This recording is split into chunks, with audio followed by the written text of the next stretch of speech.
할렐루야.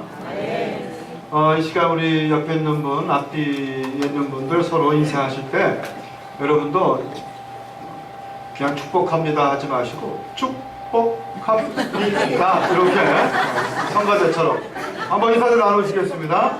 축복합니다. 축복합니다.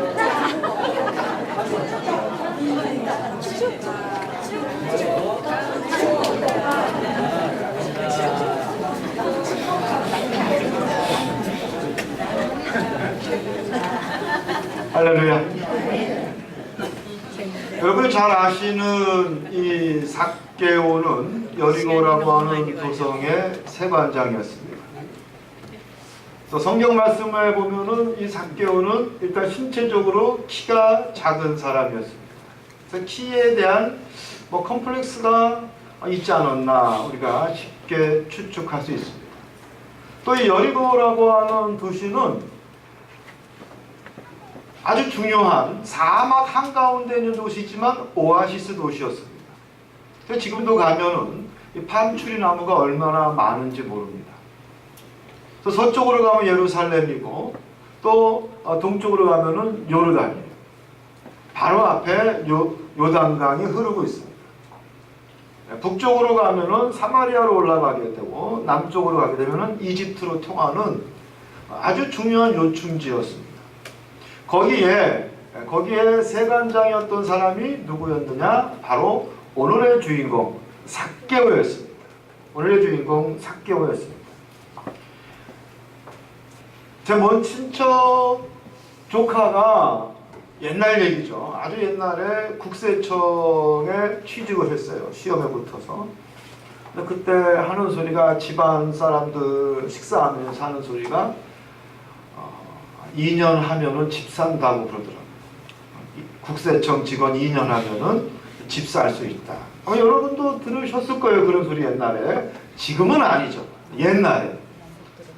우리나라도 몇 년 전만 해도 그런 이야기들이 있었는데 하물며 이 여리고 성의 마태와 같은 그냥 말단 세리가 아니라 이 삭개오는 뭐였습니까? 세관장이었어요. 어마어마한 부자였어요. 어떻게 보면은 과거에 자기가 가난했던 것을 보상받기 위해서 이 돈에 불을 켜고 이 돈을 벌었는지도 모릅니다. 자기의 어떤 컴플렉스를 극복하고 보상받기 위해서 그 백성들의 고열을 짜냈는지도 모릅니다. 이 삭개오. 그래서 여리고 사람들은 이 삭개오를 별로 좋아하지 않았던 것 같아요. 당연하죠. 그리고 이스라엘 역사를 공부해 보면은 세리들을 이스라엘 사람들이 아주 싫어했습니다. 왜냐하면은 로마 사람들을 대신해서 자기네들의 세금을 너무 과하게 거두는 자기의 고열을 빨아먹는 아주 추한 존재로 그들은 죄인이라 여겼던 그런 당사자가 바로 이 삭개오였습니다. 그런데 이 삭개오가 그 마음속에 새로운 마음이 싹 트기 시작했어요. 이제 돈이 전부가 아니라 그 마음속에 내가 예수를 한번 만나봐야겠다.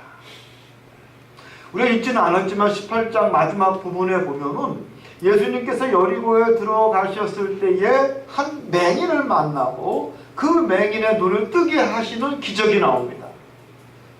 여리고 사람들이 다 알고 있는 소경이었습니다. 근데 예수님께서 그 소경의 눈을 뜨게 하셨어요. 할렐루야. 여러분 아멘 소리가. 소경의 눈을 떴다고요. 소경이 날 때부터 보이지 않았던 사람이 보게 되었단 말이에요. 놀라운 사건 아닙니까? 누구 때문에? 예수님 때문에. 그 소문에 이미 삭개오는 그 소문을 알고 있었어요. 그래서 그 소문에 반응합니다. 사실은요, 이 삭개오 마음에 사실은 어떤 마음이 있었냐면 내가 이렇게 사는 게 잘 사는 것인가? 내가 돈이라고 하면은 내가 수단과 방법을 가리지 아니하고 그 돈을 벌려고 사람들을 괴롭혔는데 내가 세리장으로서 여리고에 참 많은 사람들을 괴롭혔는데 이게 잘 사는 것인가? 나도 성경을 알고 나도 하나님을 아는 백성인데 정말 이것이 하나님이 원하시는, 하나님 앞에 내가 정말 용서받을 수 있는 삶인가? 여러분, 그런 죄의식이 왜 없었겠어요? 왜 없었겠습니까? 삭개오도 나름대로 그 마음에 여러분 상처가 있었었고 상한 마음이 있었습니다. 여러분, 혹시 말이죠, 이 죄인들을 함부로 정죄하면 안 돼요. 이 사람이 결정적으로 무엇을 잘못했다 할지라도 여러분, 우리가 쉽게 정죄해서는 안 됩니다. 이 삭개오 마음에는 어떤 것이 싹트고 있었냐면은 나 인생 새롭게 살아봐야겠다. 이것이 사람 사는 것이 아니구나. 내가 돈을 벌어봤지만 이것으로 내가 만족함을 얻을 수 없구나. 그래서 이 삭개오는 무엇을 선택하느냐? 내가 예수님을 한번 볼 것을 선택합니다. 선택. 그래서 삭개오는 그 마음속에 그 예수님이 이 여리고 성에 들어오실 때에 내가 반드시 그분을 한번 보겠다. 그 마음속에 예수님을 초이스한 거예요. 초이스. 그리고 성공하는 사람들의 이 세 가지 C가 있대요. 세 가지 공통된 이 C 특징이 있는데 첫 번째가 초이스, 선택한다는 거죠. 두 번째가 뭐냐면 찬스예요. 기회가 오면은 반드시 이룬다는 거죠. 세 번째가 챌린지입니다. 도전한다는 거예요. 여러분도 한번 가만히 생각해 보세요. 혹시 이 세 가지 C 중에 부족한 것이 무엇이 있나? 초이스, 내가 올바른 선택을 하고 있는가? 찬스, 기회가 오면 내가 꼭 붙들 수 있는 어떤 그런 의지와 집중력이 있는가? 세 번째가 뭐예요? 챌린지, 내가 도전할 수 있는가? 아마 스스로 성공하지 못했다고 생각하시는 분은 한두 가지를 빠질 거예요. 저도 그러더라고요. 한두 가지 빠지더라고요. 근데 이 세 가지가 있어야 성공한다는 거예요. 이 삭개오는 어쨌든 예수님을 그 마음속에 초이스해서 선택했어요. 꼭 봐야겠다. 이 선택을 한 이상 그는 반드시 예수님을 봤어야만 합니다. 여러분, 성공하는 사람들의 특징은요, 한번 선택하고 결심하면은 아주 집중하는 특징이 있어요. 그 두 번째가 뭡니까? 바로 찬스예요. 찬스. 어떠한 난간에 직면한다 할지라도 결코 그 찬스를 놓치지 않는다라는 거예요. 삭개오가 예수님을 보려고 쫓아갔는데 삭개오의 키가 어떻다 그랬어요? 작다 그랬어요. 수많은 인파에 둘러싸인 예수님을 그는 도저히 볼 수가 없었습니다. 삭개오의 마음은요, 멀리서 예수님의 모습만 보려고 하는 것이 아니라 가까이서 예수님을 좀 만나고 좀 붙들어 봤으면 하는 마음이 있었던 겁니다. 그래야 자기의 인생이 변할 것 같은데, 그래야 그 허전한 마음이, 허무했던 그 마음이, 죄의식에 사로잡혔던 마음이 해결받을 것 같으니까 이 삭개오는 예수님을 만나려고 했던 겁니다. 그러나 그는 사람들 틈을 뚫고 갈 수가 없었어요. 더구나 키가 작아서 그는 예수님을 만날 수가 없었습니다. 더구나 그의 직책이 무엇입니까? 세리장이었어요. 사람들 많은 그 속에 들어가면 어떤 봉변을 당할지도 모릅니다. 어쨌든 이 삭개오는 그 기회를 결코 놓쳐서는 아니 되었습니다. 그래서 그는 지형지물을 이용합니다. 바로 그 옆에 있었던 무화과 나무에 올라가기 시작합니다. 저도 한 15년 전에 여리고를 가봤는데 아주 그 오래된 고목이 있더라고요. 마을 한가운데에. 그래서 그것이 바로 이 감람나무라. 여기 나오는 돌무화과 나무라. 돌무화, 감람나무, 무화과 나무. 그 무화과 나무를 보니까 정말 실감이 나더라고요. 실감이. 그 나무인지는 몰라도, 삭개오가 올라간 나무인지 몰라도 실감이 나는 거예요. 이 나무에 정말 삭개오가 올라갔을까. 어쨌든 이 삭개오는 그 지형지물을 이용할 줄 알았습니다. 사랑하는 성도 여러분, 여러분들도 그 기회를 결코 놓치지 않기 위해서, 그 기회를 여러분의 기회로 만들기 위해서 지물을 이용할 줄 아는 여러분이 되시기를 주님의 이름으로 축원합니다. 무슨 얘기냐? 내 상황과 형편과 처지를 이용할 줄 알아야 한다는 것입니다. 내 실패까지도, 내 좌절까지도, 내 아픔, 내 질병까지도 우리는 기회로 사용할 줄 알아야 한다는 것입니다. 오히려 내가 아플 때에 주님을 만날 수가 있습니다.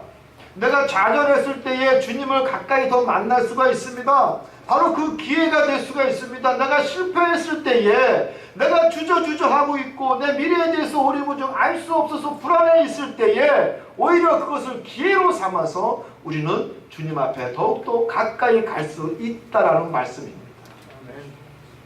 삭개오는 지형지물을 이용해서 예수님 앞에 더욱더 가까이 나아갈 수 있었습니다. 그 최선을 다하는 아둥바둥 나무에 올라가서 자기를 바라보려고 하고 자기를 노출시키려고 하는, 예수님 나도 좀 바라봐 주십시오. 오늘 말씀 마지막 절에 무슨 말씀이 있습니까? 내가 이 땅에 온 곳은 잃어버린 자를 찾으러 오리라 그랬어요. 잃어버린 자. 주여, 여기 잃어버린 자가 있습니다. 여기 상처받은 자가 있습니다. 여기 가슴이 무너진 자가 있습니다. 아직도 어떻게 세상을 살아야 할지 알지 못하는 자가 있습니다. 그런 간절한 마음으로 삭개오는 나무 위에 올라가서 예수님을 바라봤습니다. 그때에 우리 예수님께서 그에게 뭐라고 말씀하십니까? 삭개오야, 내려오라. 내려오라. 내가 오늘 너희 집에 유해야겠다.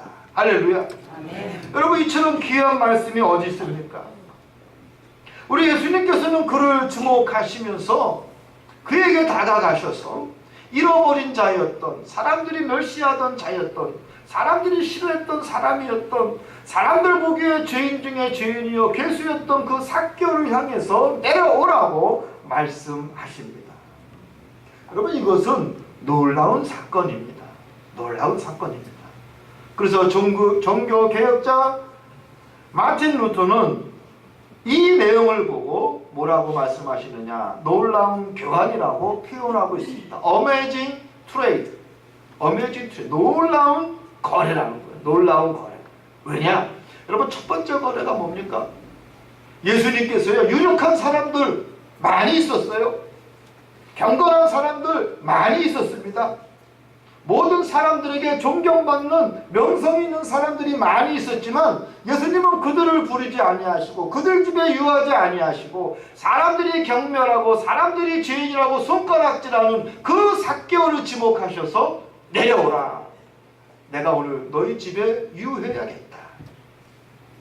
예수님의 트레이드는, 거래는 바로 유력하고 상식적인 것이 아니라 세상 사람들이 보기에는 비상식적인 것을 선택하셨습니다.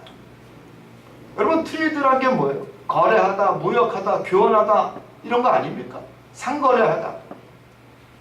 우리가 상거래 입장에서 보면은요, 예수님께서는 비상식적인 바보와 같은 거래를 하셨단 말이죠. 손해보는 거래를 하셨단 말이죠. 믿지는 장사를 하셨지만 결과적으로는 가장 풍성한 트레이드가 됐다라는 것을 알 수가 있습니다.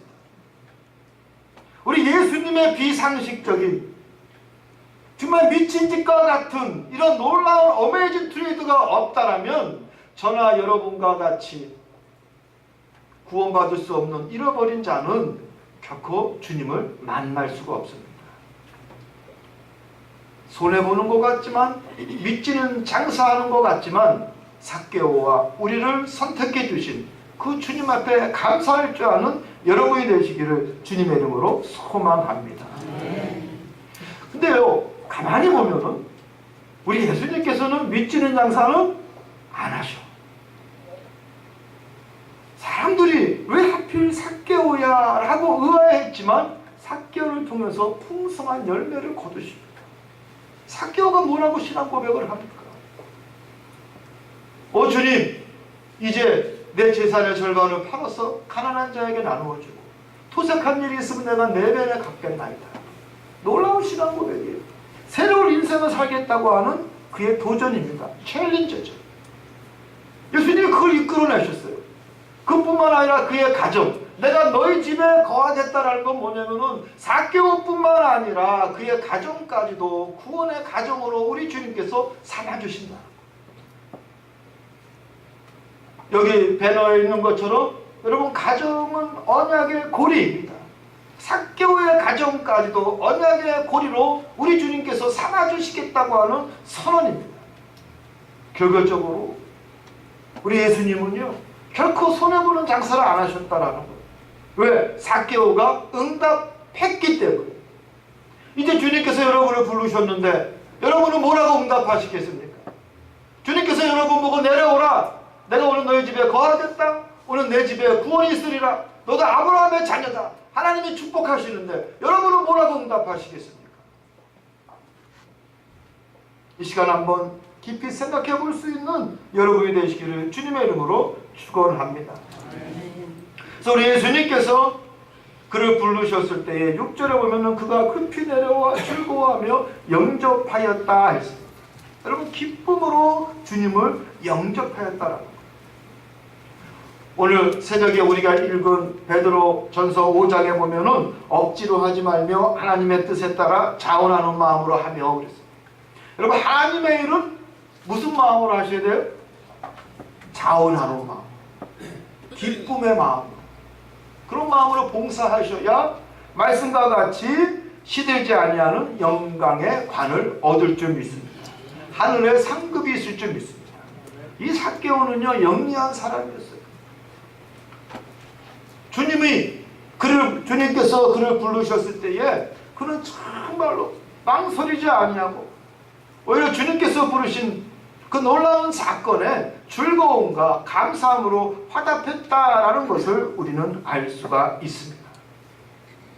하나님의 일에 언제나 자원하는 마음으로 봉사할 수 있는 여러분이 되시기를 주님의 이름으로 축원합니다. 왜 챌린저냐? 삭개오가 과연 도전한 것이 무엇이냐? 여러분, 주님을 영접한 것 그 자체가 바로 전폭적인 도전입니다. 전폭적인 도전입니다. 삭개오는 아직 알지 못하고 있었어요. 과연 신앙의 세상이 어떠한 세상인지, 예수님을 영접하고 내가 진실로 믿음의 삶을 산다는 것이 무엇인지 아직은 알 수 없었습니다. 그러나 그는 주저없이 도전합니다. 말로만 도전하는 것이 아니라 분명하게 도전합니다. 내 재산의 반을 팔아서 가난한 자에게 나누어줘. 물론 여러분, 삭개오는 최고의 부자였기 때문에 다 나누어주고 토색한 것을 4배로 갚는다 해도 그는 먹고 사는 데 지장이 없었어요. 그럼에도 불구하고 그는 평생에 자기의 피와 같이 생명과 같이 여겼던 재물들이었어요. 그 모든 것들을 내놓으면서 그는 새로운 믿음의 삶에 도전했다는 것, 바로 이것이 삭개오의 챌린저였습니다.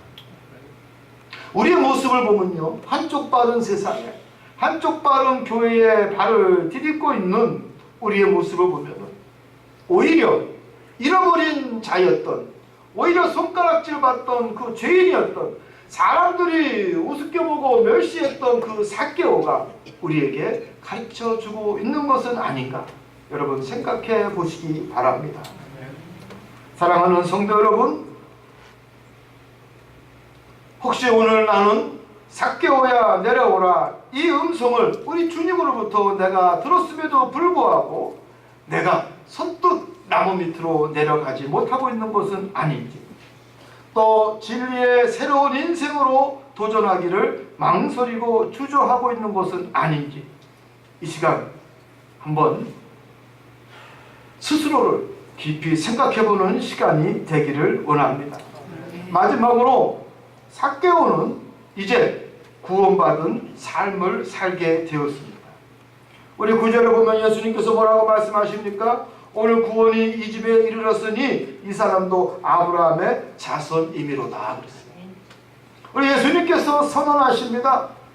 이제 갈등과 허무와 죄의식에 사로잡혔던 그 삭개오의 인생이, 정말로 어두운 터널과 같았던 그의 인생이 새롭게 변하는 순간입니다. 이제 정말로 하나님의 자녀로 구원의 초청을 받게 되었던 것입니다.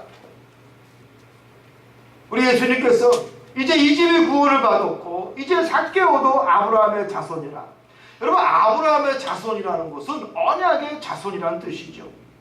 언약의 자손이라는 뜻이 무엇입니까? 창세기 12장 1절과 2절에 보면 이러한 말씀이 있습니다.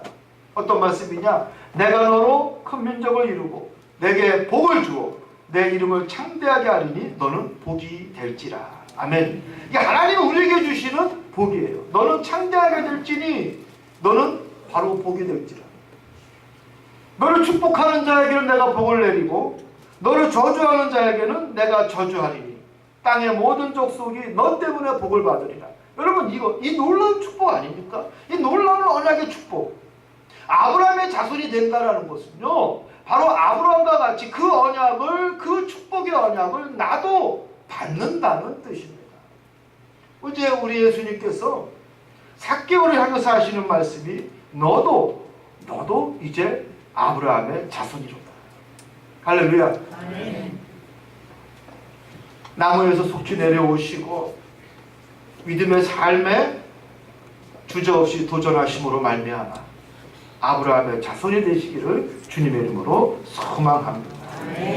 여러분, 파스칼이 이런 말을 했습니다. 여러분, 파스칼은 참 대단한 사람이죠.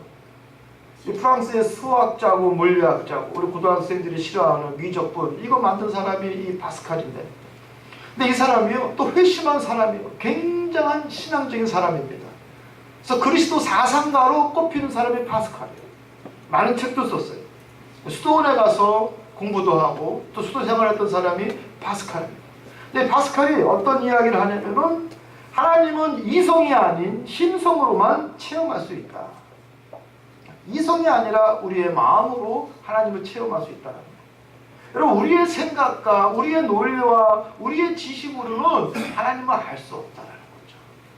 하나님은 오직 우리의 마음으로, 하나님은 우리의 심성을 통해서만 체험할 수 있다. 근데 이 파스칼은 뭐라고 이야기하냐면은 아주 놀라운 이야기를 합니다. 하나님이 인간을 만드실 때 인간의 마음속에 허공을 만드셨다는 거예요. 그 허공 때문에 그 인간들은 늘 허무하고 늘 공허감을 느낀다는 거죠. 마치 배고픈 이 공복감, 이 니힐리즘. 그래서 인간은 그곳에 돈도 채워보고 지식도 채워보고 권세도 채워보고 명예도 채워보지만 만족함이 없다라는 것입니다. 마치 갈증이 나는 사람이, 목마른 사람이 바닷물을 마시면 마실수록 그 마음에 갈증이 더한 것처럼 결코 하나님이 만들어 놓으신 그 마음의 허공은 그 어느 것도 세상 것으로는 채울 수 없다는 것입니다. 삭개오가 바로 그것을 체험했습니다. 그 어느 것도 자기의 마음을 채울 수가 없었어요. 여러분도 가만히 생각해 보십시오. 하나님이 아닌, 여러분, 그것은 오직 주님만이 차지하셔야 되는데 내 마음속에 끊임없이 새로운 것으로 무엇인가 만족을 얻으려고 하고, 어떤 분은 먹는 걸로, 어떤 분은 뭘 더 이렇게 모으는 걸로, 여러 가지로 없는 사람이 없을 거예요. 한번 가만히 생각해 보면 사람들마다 한 두세 가지씩 이 세상 것으로 내 마음을 채우려고 우리는 아마 생각하고 있을 것입니다. 여러분, 기독교 신앙은 관념적인 것이 아닙니다. 그리고 이론도 아닙니다. 기독교 신앙은 바로 만남이요 체험입니다. 잠언서 8장에 보면 나를 사랑하는 자들이 나의 사랑을 입으며 나를 간절히 찾는 자가 나를 만날 것이니라. 아멘. 여러분, 이 말씀을 늘 기억하시기 바랍니다. 주님을 사랑하는 자들만이 주님의 사랑을 입고 주님을 간절히 찾는 자만이 주님을 만날 수 있다라고 했습니다. 삭개오의 변화를 보십시오. 그는 행동하는 신앙인이었습니다. 그는 결코 자기의 찬스를 놓치지 아니하였고 분명히 주님 앞에 주목했던 사람이고 또 주님을 만난 그 이후에는 주저없이 자기의 새로운 삶을 그는 도전하고 했던 사람입니다. 우리 중앙교회 성도 여러분, 여러분은 누구를 만나시기로 선택하셨습니까? 그리고 여러분은 그 찬스를 어떻게 부여잡으시겠습니까? 그리고 주님께서 부르시고 내려오라 하고 그러면 여러분은 그 새로운 신앙적 삶에 도전하시겠습니까? 주저하지 마시고 망설이지 마시고 삭개오와 같이 새로운 신앙의 삶에 도전할 수 있는 우리 중앙교회 모든 성도 여러분이 되시기를 주님의 이름으로 축원합니다. 기도하겠습니다. 복되신 하나님, 놀랍게도 삭개오는 아직 알지 못하는 신앙의 삶에 그는 주저없이 도전했는데 그는 몰랐어도 우리 주님은 알고 계셨습니다. 이미 그는 선택된 백성이요, 왕같은 백성이요, 그리고 장대할 백성이요, 복받을 백성이라는 것을 하나님, 우리가 이 사실을 여전히 깨닫지 못하고 신앙생활을 오래 했다 할지라도 여전히 내려오지 못하고 주저하면서 망설이면서 본격적인 믿음의 삶에 도전하지 못하고 있다면 이 아침에 새롭게 결단할 수 있는 우리 중앙교회 모든 성도 되게 하여 주시옵소서. 그러므로 말씀과 같이 장대하고 형통할 수 있는 아브라함의 언약의 자손 되게 하옵소서. 예수님의 이름으로 간절히 기도드리옵나이다. 아멘.